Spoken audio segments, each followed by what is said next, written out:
Thinking about deleting your DeepSeek AI account permanently, whether it's for privacy, security, or simply because you no longer need it, I'll show you exactly how to remove your account step by step. Open the DeepSeek AI app on your phone and ensure you're logged into the account you want to delete. Tap the two horizontal lines at the top left corner of the screen. This will open the side menu where you can see your chat history and other options. Tap on your profile picture at the bottom of the menu. This will take you to the Profile Settings page.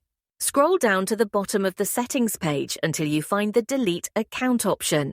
Tap Delete Account and a confirmation message will appear, explaining that deleting your account will erase all your data, forfeit any unused balance, and block access to DeepSeek services. If you're sure, confirm by tapping Delete, and your account will be permanently removed. The app will log you out automatically. Optional. After deletion, you can uninstall the DeepSeek app if you no longer need it. Your DeepSeek AI account is now deleted.